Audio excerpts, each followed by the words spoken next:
One nation one election जो है, ये ना पैसा बचाने का मामला इनका है, ना इनको तो मिशन है कि देश का पैसा लूट ले और देश के लोकतंत्र को, संविधान को ख़त्म कर दे। उसी का मैं समझता हूं कि ये नारा एक पार्ट है, और हम समझ रहे हैं कि पूरे देश के लोग अब इतना समझदार तो हो ही गए हैं कि इनके कोई झांसे में आने वाले नहीं है। 2024 में इनको विदा करेंगे लोग, इनको जाना तय है कि उनकी पार्टी भाजपा बहुत देश के लिए चिंतित है, देश में पैसा थोड़ा बचे लोगों को।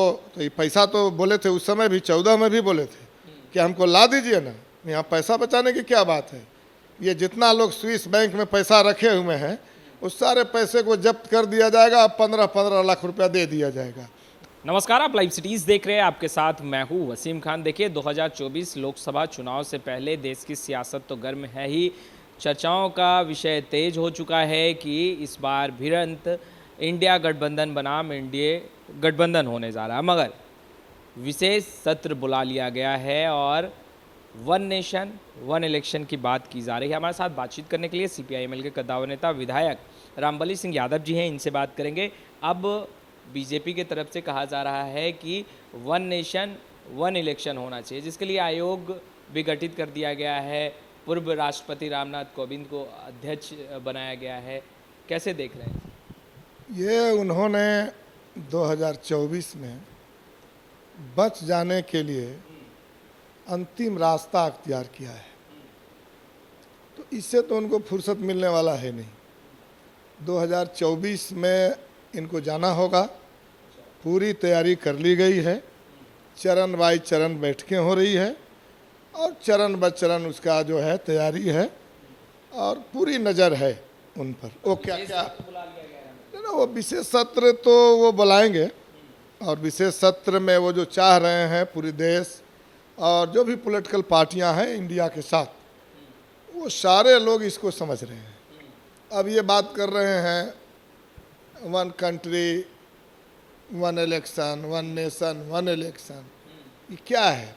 ये लोकतंत्र को ख़त्म करने का एक और इनका तरीका है, एक और नारा है। आप ज़रा सा सोचिए कि जिन स्टेट में हाल ही में चुनाव हुए हैं, जिन स्टेट में चुनाव होने वाला है, तो वन नेशन वन इलेक्शन के माध्यम से ये चाह रहे हैं कि तमाम जो लोकतांत्रिक सरकारें हैं विभिन्न राज्यों में, कर्नाटक में भी हाल में चुनाव हुआ है, ये चाह रहे हैं कि वो सारी सरकारों को ख़त्म कर दें वन नेशन वन इलेक्शन के नाम पर।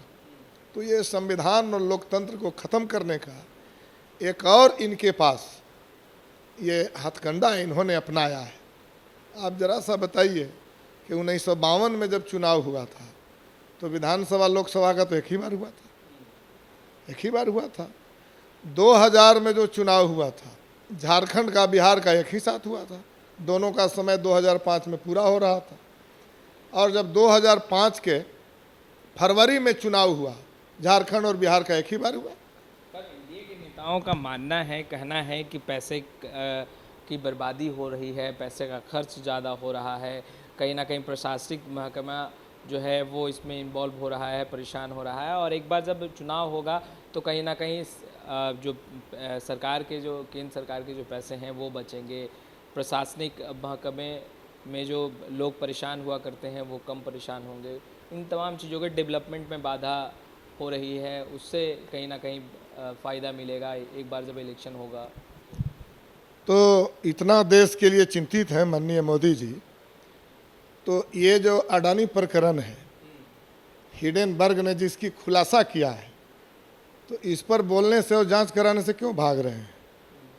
क्यों भाग रहे हैं? इस पर इतना चिंता में अगर वो हैं तो पूरा ये देश का सबसे ज़्यादा अगर खजाना लूटा गया, ऐसे विभिन्न सरकारों ने भी जो ज़रूरत थी देश के लिए वो ज़रूरत के हिसाब से काम नहीं किया और भ्रष्टाचार विभिन्न सरकारों में भी रही। लेकिन ये 9 वर्ष जो मोदी जी का है, ये तो भ्रष्टाचार का चरम काल रहा। इन्हीं 9 वर्षों में 2G स्पेक्ट्रम के तमाम जो घोटालेबाज लोग थे जिन पर मुकदमा चला, ये बड़ी हल्ला कर रहे थे, और वो सारे लोगों को अपने पार्टी में मिला लिया और एक लाइन में कोर्ट में जिस तरह के इन्होंने पेश किया, कोर्ट को एक लाइन में ये तर्क देना पड़ा कि घोटाला हुआ ही नहीं है। इसी तरह से हिडेनबर्ग ने जो सवाल उठाया, हिंडनबर्ग को अब कोर्ट जाना पड़ रहा है। कोर्ट जाने की ज़रूरत थी?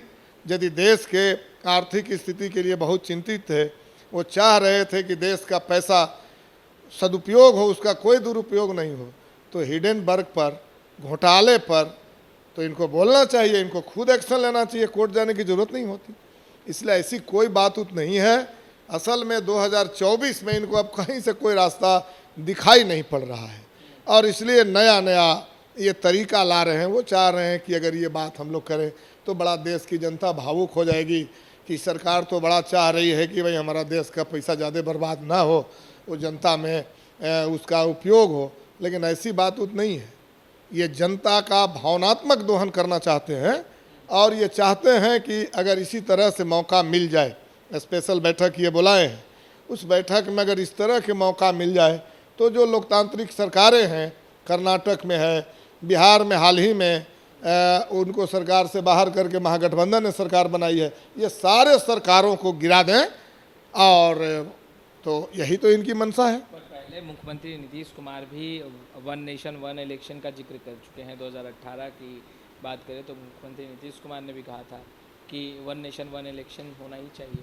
अब नीतीश कुमार जी उस समय हो सकते हैं दबाव में हो, क्योंकि वो एनडीए के पार्ट थे, वो तो एनडीए के पार्ट थे, और एनडीए के जो बड़े नेता थे देश स्तर पर, जो उनकी सरकार थी केंद्रीय स्तर पर, वो माननीय मोदी जी की सरकार थी, तो कुछ दबाव में रहे होंगे।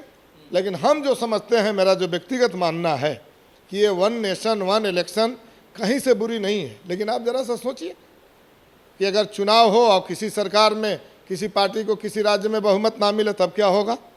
तो क्या वो फिर चुनाव नहीं होगी? चुनाव तो जिस तरह के हमारे यहाँ राज्य है, जिस तरह के देश हमारे यहाँ है, तो जिस तरह के चुनाव होती है। ये विशेष सत्र जो बुलाया गया है उसमें क्या लग रहा है, मुख्य एजेंडा जो है वन नेशन वन इलेक्शन ही होगा? देखिए, वो एजेंडा तो यही होगी उनकी, और ये पूरे देश को इस पर चाहेंगे कि एकदम बहस कराएं, पूरा देश के लोग जानें कि मोदी जी, उनकी पार्टी भाजपा बहुत देश के लिए चिंतित है, देश में पैसा थोड़ा बचे लोगों को। तो ये पैसा तो बोले थे उस समय भी, 14 में भी बोले थे कि हमको ला दीजिए ना, यहाँ पैसा बचाने की क्या बात है। ये जितना लोग स्विस बैंक में पैसा रखे हुए हैं, उस सारे पैसे को जब्त कर दिया जाएगा, 15-15 लाख रुपया दे दिया जाएगा। तो बहुत चिंतित हैं, तो 15-15 लाख रुपया दे देना जो जनता से वादा किए थे। पैसे के लिए वो चिंतित नहीं है, पैसे तो तमाम संसाधनों को ये अंबानी और अडानी को दे रहे हैं, लगातार दे रहे हैं। और अभी भी इनकी मंशा है, 3 कृषि कानून ला करके इनका क्या मंशा था? खेती को पहले तो घाटे में लाओ, और जब खेती घाटा में हो गई तो पूरा खेती को, जो हिंदुस्तान क्या कहिए कि रीढ़ है, जीवन रेखा है खेती, उस खेती को अंबानी को अडानी को दे देना चाह रहे थे। ये तो किसान आंदोलन था, पूरे देश के किसानों ने 13 महीना लड़ाई लड़ा, जिसके चलते देश बच सका, जिसके चलते लोगों की जान बच सकी। और इसलिए हमारा कहना है कि इनकी ये मंशा नहीं है कि देश का पैसा बचे, इनकी ये मंशा नहीं है कि गैर जरूरी लोग चुनाव में न जाएं। चूँकि हमारे यहाँ जो संविधान है, जो लोकतंत्र है, उसमें किसी दल का अगर बहुमत नहीं होती है, सरकार नहीं बन पाती है, तो एक समय सीमा का इंतजार के बाद पुनः चुनाव होता है। तो ऐसा हो ही नहीं सकता, कभी कैसे हो जाएगा? और तब लोकतांत्रिक अधिकारों का हनन होगा, तब जबरदस्ती सरकार चलाना पड़ेगा। और इसलिए हम कह रहे हैं कि असल में ये इस समय जब अब सारे लोग तैयारी में हैं और ये पूरे अलगाव में पड़ गए हैं, भाजपा को छोड़ करके तमाम पार्टियां एक हो गई है, अभी हाल ही में मुंबई में, अब इनकी परेशानी बढ़ी हुई है। अब इसलिए जनता को अब चाह रहे हैं कुछ लोग लुभावन नारे दे करके उनको फिर एक बार झांसे में लाए।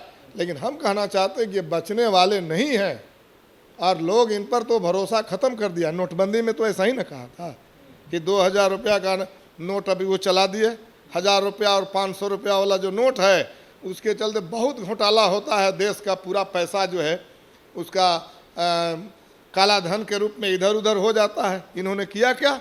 हमारी बेटी बहनों के पास जो 1500 के रुपया था बेटी को विदा करने के लिए, दामाद को विदा करने के लिए, बाकी लोगों के पैसे तो बैंक में थे, बाकी लोगों के पैसे तो मोबाइल में थे। पूरे गरीब गुरबों का पैसा इन्होंने गरीब गुरबों के जो है बक्से से, उनके पेटी से वो निकाल कर बैंक में जमा करा दिए और वो सारे पैसे अंबानी अडानी को दे दिए। और अब हिडेनबर्ग वही तो कह रहा है कि भाई इसकी जांच कराइए। ये कैसे हुआ? तो इसलिए हम कह रहे हैं कि इनका वन नेशन वन इलेक्शन जो है, ये ना पैसा बचाने का मामला इनका है, ना इनको तो मिशन है कि देश का पैसा लूट लें और देश के लोकतंत्र को, संविधान को ख़त्म कर दे। उसी का मैं समझता हूं कि ये नारा एक पार्ट है। और हम समझ रहे हैं कि पूरे देश के लोग अब इतना समझदार तो हो ही गए हैं कि इनके कोई झांसे में आने वाले नहीं है। 2024 में इनको विदा करेंगे लोग, इनको जाना तय है। तो आपने सुना वन नेशन वन इलेक्शन की जो जिक्र हो रही है, कहीं ना कहीं बीजेपी चाहती है कि देश में जो संविधान है उसे कहीं ना कहीं अपने हाथों में रखा जाए और इलेक्शन चुनाव करवाया जाए, और कहीं ना कहीं मंशा पैसा बचाने की, देश की संपत्ति बचाने की नहीं है। ऐसा मानना है CPI-ML के विधायक रामबली सिंह यादव जी का। खैर, इस वीडियो में इतना ही। कैमरा पर्सन अजय के साथ मैं वसीम, पटना।